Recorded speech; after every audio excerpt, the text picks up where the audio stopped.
Hello everyone, welcome back to my channel. Guys, आप में से जो भी अपने पसंद की कोई फैन फिक्शन स्टोरी हमारे इस चैनल पर सुनना चाहते हैं तो प्लीज़ उसका लिंक मेरी इंस्टाग्राम आईडी पर शेयर कर दीजिए।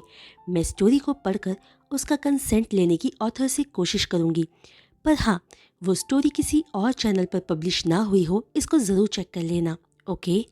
और जो भी चैनल पर नए आ रहे हैं, प्लीज़ चैनल को सब्सक्राइब कर लीजिए।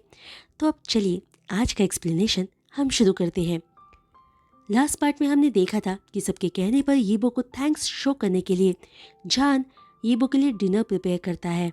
डाइनिंग रूम में जान के साथ अकेला होने का फ़ायदा उठाकर यीबो जान को अपनी लैप में बिठाकर उसे किस करता है और अपनी लैप पर से उठने देने से पहले उसे खुद को हस्बैंड कहकर बुलाने को कहता है और जान के नेक पर बाइट करता है।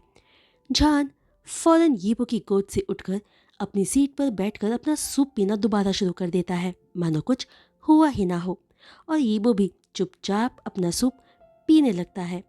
वो दोनों ही खामोशी से अपना खाना खाने लगते हैं, मानो अभी थोड़ी देर पहले उन्होंने एक दूसरे को पैशनेटली किस किया ही ना हो। तभी अलीना वहाँ आती है और दोनों को शांति से अपना अपना खाना खाते देखती है। फिर फ्रूट्स की प्लेट टेबल पर रखते हुए कहती है, मिस्टर वोंग, मिस्टर जान, मिस्टर शियाओ ने मुझे ये फ्रूट्स कट करके आप दोनों को देने को कहा है। तभी यीबो अपनी चॉपस्टिक्स को नीचे रखते हुए कहता है, मेरा पेट भर गया है। वहीं जान ने थोड़ी देर पहले इतना दहशत से भरा मोमेंट एक्सपीरियंस किया था कि उसकी भूख भी मर गई थी। वो दोनों जब तक अपना डिनर पूरा करके लिविंग रूम में आते हैं तब तक वो दोनों ही नॉर्मल हो चुके थे और ग्रैंडमा भी अपने रूम में वापस जा चुकी थी। यीबो लिविंग रूम में जियानमिन को देखकर गुड बाय पूरे मैनर्स और प्रॉपर तरीके से कहता है, जिस पर जियानमिन जान को यीबो के साथ बाहर जाकर उसे सी ऑफ प्रॉपरली करने को कहता है। तो जान फई को लेकर यीबो को बाहर तक छोड़ने आता है, जहां फई के होने की वजह से यीबो जान को गुड बाय किस नहीं कर सकता था।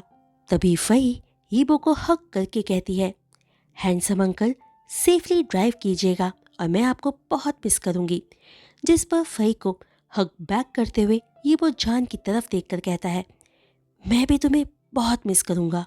यीबो को अपनी तरफ देखते देख जान को जो महसूस हो रहा था वो समझ नहीं पा रहा था कि तभी ये सब कहकर यीबो वहाँ से चला जाता है और जान उसकी जाती हुई कार को देखकर मन में सोचता है, पता नहीं क्यों, पर जब वो मेरे आसपास होता है मुझे अच्छा नहीं लगता, पर जब वो मुझसे दूर जाता है तो मैं खुद को खोया हुआ सा पाता हूँ। क्या मैं उससे अलग नहीं होना चाहता? नहीं, ऐसा नहीं हो सकता। तभी जान को उसकी सोच से बाहर लाते हुए फई कहती है, मॉम, अंकल तो अब बहुत दूर निकल गए हैं, चलो घर चले। ये कहकर फई जान का हाथ खींचकर घर के अंदर आती है, जहां जियानमिन लिविंग रूम में काउच पर बैठा जान का ही इंतजार कर रहा था, मानो वो जान से कुछ बात करना चाहता हो। इसलिए जान फई को पहले अपने कमरे का डायरेक्शन समझाकर उसे ऊपर कमरे में भेज देता है और फई जान का रूम में उसके आने का इंतजार करेगी। ये कहकर जान और जियानमिन दोनों को ग्रीट करके ऊपर कमरे में चली जाती है। फई के वहां से जाते ही जान जियानमिन की तरफ मुड़कर पूछता है, डैड, क्या बात है? जिस पर जियानमिन बिना बात को घुमाए सीधे पूछता है, क्या ये वही चाइल्ड है जिसे तुमने 5 साल पहले बर्थ दिया था? जिस पर जान हाँ कह देता है, जिसे सुनकर जियानमिन कहता है, तुम वापस आए, चलो ठीक है, पर तुम इसे क्यों यहाँ लाए? शियाओ फैमिली और जिन फैमिली को इसकी वजह से बहुत इंसल्ट झेलना पड़ा था, अब डेरेन और लिंग जियाओ की शादी हो चुकी है और वो कभी भी यहाँ आ सकते हैं, तो इसे यहाँ देखकर डेरेन क्या सोचेगा? उसे तो 5 साल पहले जो कुछ भी हुआ था वो सब याद आ जाएगा। जियानमिन की बात पर जान आराम से कहता है, वो मेरी बेटी है तो उसका मेरे साथ घर आना गलत नहीं है, और वैसे भी एक बच्चे को बड़ों के अफेयर्स में शामिल क्यों करना? फई इनोसेंट है। अगर तुम उसे इन्वॉल्व नहीं होने देना चाहते थे तो तुम्हें यहाँ आना ही नहीं चाहिए था, तुम्हें तियानजिन में ही रहना चाहिए था, जियानमिन कहता है। तभी जान अनाइंग टोन में कहता है, आपको तो सिर्फ लिंग जियाओ की ही परवाह है, चाहे उसने कितनी ही गलतियां की हो, है ना? वो तुमसे ज्यादा सेंसिबल और ओबीडियंट है। वो क्या गलती कर सकती है? तुम पर तो खुद इतने दाग हैं कि तुम लिंग जियाओ के बारे में कुछ कहने के लायक ही नहीं हो। जियानमिन जान को घूर कर देखते हुए कहता है, डैड, मैं एक दिन आपको गलत साबित करके रहूंगा, पर हाँ, जब तक ग्रैंड माँ जिंदा है मैं और फई दोनों हर दिन उनके साथ रहेंगे। जान काम टोन में कहता है। तभी अपने जिद्दी बेटे की तरफ देखते हुए जियानमिन आगे कहता है, जान, तुम्हारी ग्रैंड माँ पूरी लाइफ तुम्हें प्रोटेक्ट नहीं कर सकती। मैं head of the Xiao family हूँ, तो अगर तुम्हें अपनी बेटी के साथ हमारी फैमिली में रहना है तो मेरी बात माननी होगी। अपने डैड की बातों के पीछे छुपे मतलब को समझते हुए जान जियानमिन के सामने बैठते हुए पूछता है, डैड, आप मेरे से क्या चाहते हैं? शादी कर लो। जियानमिन सीधे अपने मतलब की बात जान से कहता है। तभी जान एक फीकी हंसी के साथ पूछता है, तो मैं किसके साथ शादी करूं? जिस पर जियानमिन अपने लिए केटल से एक कप चाय और लेकर पीते हुए कहता है, फेंग हेपेंग से। और तुम खुद इस बारे में ग्रैंडमा से बात करोगे कि तुम उससे शादी करना चाहते हो और सिवाय उसके किसी और से शादी नहीं करोगे। लेकिन जब जान पूछता है कि आखिर उसके डैड क्यों चाहते हैं कि वो उस बुरे हेपेंग से शादी करे, तो जियानमिन बिना किसी झिझक के बोलता है कि जान बिना शादी के एक बच्चे को बर्थ देके ऑलरेडी अपनी रेप्यूटेशन गिरा चुका है और कोई भी शरीफ इंसान एक बच्चे के साथ उसे नहीं अपनाएगा, इसलिए हेपेंग ही उसके लिए बेस्ट चॉइस है। और अगर उसके दिमाग में गलती से भी सीईओ वोंग के लिए कोई थॉट्स हैं तो वो सिर्फ सपना देख रहा है, क्योंकि सीईओ वोंग जैसा प्रेस्टिजियस इंसान उसकी पहुंच से बहुत दूर है और वो वैसे भी ऑलरेडी मैरिड है। और यहाँ तक कि अगर लिंग जियाओ की डेरेन से मैरिज नहीं हुई होती तो भी वो सीईओ वोंग के बराबर नहीं होती। तो जान बेवकूफ़ी ना करते हुए हेपेंग को अपना ले। जियानमिन की ये सारी बातें जान खामोशी से सुनते हुए सोचता है कि अगर अभी इसी वक्त उसने जियानमिन को ये सच बता दिया कि असलियत में वही मिसेस वोंग है, तो उसे डर है कहीं उसके डैड मुंह से झांक निकालते हुए उसके सामने ही बेहोश ना हो जाए। कि तभी जियानमिन की बात पर जान काम टोन में कहता है, डैड, मैं इस बारे में ज़रूर सोचूंगा और फिर ग्रैंड माँ से बात करूंगा। दरअसल जान एकदम से अपने डैड को मना नहीं करना चाहता था, क्योंकि उसको और बहुत सारे काम को अंजाम देना था। लेकिन जान के जवाब से खुश होकर जियानमिन कहता है, अच्छी बात है, लेकिन अगर हेपेंग तुम्हें डेट करना चाहे तो तुम मना नहीं करोगे। जिस पर जान एक स्माइल के साथ ओके कहकर अपने रूम में चला जाता है, जहां पहुंचकर वो देखता है कि फई ऑलरेडी उसका इंतजार करते हुए सो चुकी थी। फिर जान भी फ्रेश होकर फई के पास आकर लेट जाता है और फई के प्यारे से चेहरे को देखकर मन ही मन मुस्कुरा देता है और खुद से कहता है, बेबी, मॉम तुम्हें बहुत अच्छे से प्रोटेक्ट करेंगे। जान इस वक्त किसी से दिल खोलकर बात करना चाहता था कि तभी उसे लुलू का वीडियो कॉल आता है, जिसे खुशी से पिक करके वो दोनों काफ़ी सारी बातें करते हैं। लुलू अपने चल रहे एक लड़के के साथ डेट के बारे में जान को बताती है, तो जान भी अपने घर में चल रहे साजिशों के बारे में लुलू को बताता है कि कैसे उसके पेरेंट्स और सिस्टर ने मिलकर हेपेंग से उसकी ब्लाइंड डेट करवाई, जिसे सुनकर लुलू को बहुत गुस्सा आता है। फिर वो अचानक जान से पूछती है, जान, मैंने मिस्टर वोंग की मैरिज वाली न्यूज़ पढ़ी है, क्या तुम्हें उनकी शादी से बुरा नहीं लग रहा? वो फई के बायोलॉजिकल फादर हैं जो अब किसी और का हस्बैंड बन गया है। जिस पर जान पहले थोड़ा हेजिटेट करता है, फिर लुलू को सब सच बता देता है कि वो ही मिसेस वोंग है। तो उसका बुरा फील करना बनता ही नहीं है, क्योंकि जिस मिस्टीरियस मैन के साथ उसने कॉन्ट्रैक्ट मैरिज की थी वो मिस्टर वोंग ही है। जिसे सुनकर दो पल की खामोशी के बाद लुलू फ़ोन पर ही एक्साइटेड होकर चिल्लाने लगती है, क्योंकि उसे यकीन ही नहीं हो रहा था कि फई को बचाने के लिए जान ने जिससे कॉन्ट्रैक्ट मैरिज करके अपनी शादी के रिश्ते को बेच दिया था वो फई का बायोलॉजिकल फादर ही था। पर एट लास्ट लुलू खुद को संभालती है और बहुत खुश होकर जान को कहती है कि उसे फई को अब कंप्लीट फैमिली देने का सोचना चाहिए, अगर जान चाहे तो, क्योंकि ये उनकी किस्मत है जो उन्हें इस तरह एक दूसरे के साथ ले आई है। जिस पर जान कहता है कि वो ऐसा कुछ नहीं कर सकता, क्योंकि 1 महीने बाद कॉन्ट्रैक्ट पूरा हो जाएगा और उसे डिवोर्स देना ही होगा, क्योंकि शुरू से अंत तक उसका कोई भी डिसीजन लेने का हक इस कॉन्ट्रैक्ट में नहीं है। ये डिसाइड करना कि डिवोर्स देना है या नहीं सिर्फ मिस्टर वोंग ही डिसाइड कर सकते हैं। जान ये सब फई की तरफ देखते हुए कहता है, जो आराम से सो रही थी। जान की बात को समझते हुए लुलु कहती है कि उसे नहीं लगता कि मीडिया में अपनी मैरिज की बात को अनाउंस करने के बाद ये वो जान को डिवोर्स देने का सोचेगा, क्योंकि वोंग फैमिली इतनी रिप्यूटेड फैमिली है कि वो डिवोर्स जैसी चीज़ को आसानी से अपनी फैमिली में नहीं होने देंगे। और जान को अब मिस्टर वोंग को समझने और उन्हें अपनाने और उन्हें प्यार करने की कोशिश करनी चाहिए, ताकि वो फई को एक कंप्लीट फैमिली दे सके। यीबो ये जानते हुए भी कि फई उसकी बेटी नहीं है, फई से कितना प्यार करता है। तो सोचो, जब तुम तीनों एक हैप्पी फैमिली बन जाओगे तो वो फई से कितना प्यार करेगा। और अगर तुम दोनों एक दूसरे से प्यार करने लग जाओ तो ये बहुत परफेक्ट हो जाएगा। लुलु हर मुमकिन तरीके से जान को समझाने की कोशिश करती है, जिस पर जान कह देता है कि अब वो किसी के प्यार में नहीं पड़ना चाहता, क्योंकि जान का दिल अब मर चुका है। ना ही तो वो प्यार करेगा और ना ही उसे तकलीफ झेलनी पड़ेगी। वो फई के साथ बहुत खुश है, उसकी बेटी ही अब उसके लिए सब कुछ है। जान की ये सारी बातें सुनकर लुलु अपनी पूरी लाइफ में पहली बार जान पर गुस्सा होते हुए कहती है, नहीं जान, तुम गलत हो और आज तुमने मुझे अपनी बातों से बहुत निराश किया है, क्योंकि तुम मिस्टर वोंग पर गिव अप कर रहे हो, जिसे पाने के लिए कितने ही लोग मरे जा रहे हैं। लुलु की डांट सुनकर जान खामोश रहता है, तो लुलु आगे कहती है, जान अब तुम मेरी बात सुनो। अगर डेरेन ने सच में तुमसे प्यार किया होता तो वो तुम पर यकीन करता, ना कि तुम्हें छोड़कर तुम्हारी चालाक और घटिया बहन से शादी करता। इसका मतलब साफ है कि उसने तुमसे कभी सच्चा प्यार किया ही नहीं था। तो तुम फई के लिए खुशी से भरी लाइफ क्यों नहीं जी सकते? तुम्हें तो उस कमीने को अब तक भूल जाना चाहिए था। बेशक फई बहुत समझदार है, पर वो है तो एक बच्ची ही ना। तुम्हारे होते हुए भी उसे एक फादर का भी प्यार चाहिए।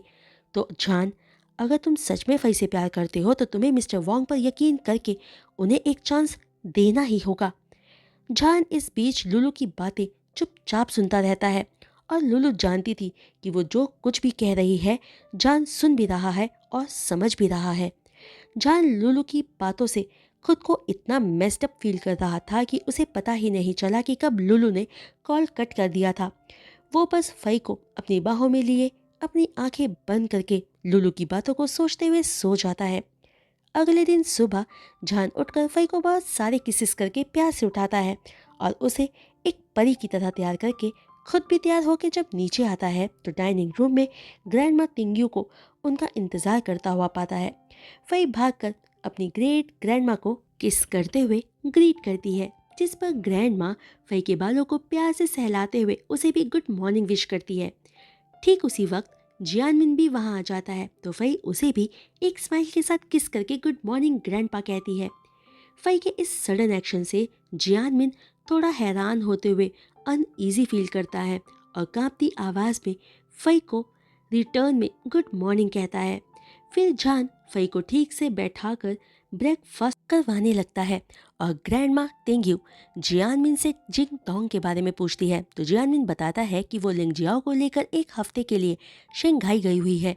जिसके बाद अपनी मॉम की नज़रों से बचते हुए जियानमिन चुपचाप अपना सर नीचे रखे हुए अपना ब्रेकफास्ट करता है।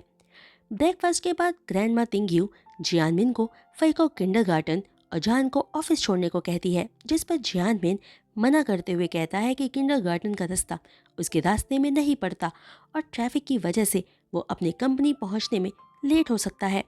इस पर ग्रैंड माँ अपने बेटे को डांटने वाली होती ही है कि जान बोल पड़ता है, ग्रैंड माँ आप नाराज़ मत हो, मुझे लगता है कि डैड ठीक कह रहे हैं। अगर डैड स्पेशली फई को छोड़ने जाएंगे तो उनका टाइम वेस्ट हो जाएगा। ग्रैंड माँ जान की बात सुनकर हैरान होती है। वहीं जियानमिन खुश होता है कि फाइनली जान उसकी बात समझ गया। पर जान अपने प्यारे डैड को इतनी आसानी से कहाँ छोड़ने वाला था, इसलिए जियानमिन पर अपनी बातों का बॉम्ब गिराते हुए वो ग्रैंड माँ से कहता है, ग्रैंड माँ कैसा रहेगा अगर मैं अपने लिए एक कार खरीद लूँ? तो तब मैं खुद ही फई को स्कूल छोड़ते हुए अपने ऑफिस आराम से जा सकूंगा। अरे ये तो बहुत अच्छा आइडिया है। ग्रैंड माँ फौरन जान की बात पर अग्री करते हुए कहती है, लेकिन जियानमिन समझ गया था कि जान ने जानबूझकर ऐसा ग्रैंडमा के सामने कहा जिससे उसे बिना एक पैसा खर्च किए कार मिल जाए। इसलिए जान पर अपना पैसा खर्च ना करने के इरादे से जियानमिन कहता है, पर मैं अग्री नहीं करता। घर में इतने सारे कार्स और ड्राइवर हैं, जान चाहे तो कोई भी कार लेकर जा सकता है। तभी जान इनोसेंट फेस के साथ पाउट बनाते हुए कहता है, ड्राइवर को घर में ही रहना चाहिए, ग्रैंडमा को कभी भी ज़रूरत पड़ सकती है, और जो कार्स घर में हैं वो मेरे लिए ठीक नहीं है। मुझे याद है कि डैड और मॉम ने मेरी सिस्टर को फरारी दिलाई थी, तो डैड अपने बेटे से ज़्यादा अपनी बेटी को फेवर नहीं करते, है ना? मुझे भी वो मिलना चाहिए जो लिंग जियाओ के पास है, क्योंकि हम दोनों ही आपके बच्चे हैं।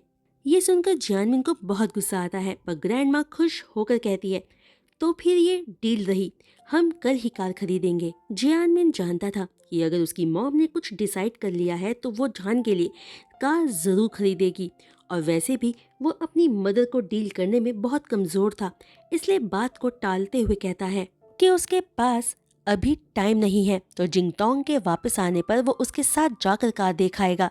जिस पर तिंगयू ये जानते हुए कि उसका बेटा क्या सोच रहा है, उसे कोई भी मौका ना देते हुए कहती है, अगर तुम्हारे पास टाइम नहीं है तो मैं जान के साथ कार खरीदने चली जाऊंगी, क्योंकि एक हफ्ते तक जिंगटोंग के वापस आने का मैं इंतजार नहीं करूंगी।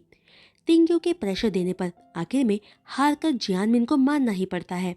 उसके बाद जान वही को लेकर उसे स्कूल छोड़ने जाता है, और जैसे ही फई को छोड़कर गेट पर खड़ा होकर उसे बाय करता है, एक कार की हॉर्न उसे पीछे से सुनाई देती है, और जब जान पलट कर देखता है तो उस कार में ली शियान था।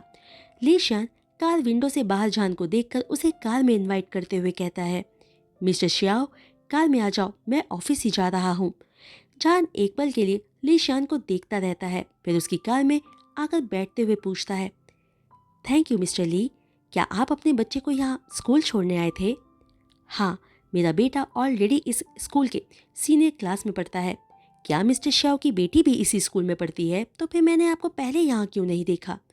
ली शान के सवालों पर जान बता देता है कि अभी रिसेंटली ही फई ने इस स्कूल के किंडरगार्टन में ट्रांसफ़र लिया है, और ये सारा प्रोसीजर उसके बेस्ट फ्रेंड ने हैंडल किया था। ऐसे ही बातें करते हुए वो दोनों ही लियो ग्रुप पहुंच जाते हैं।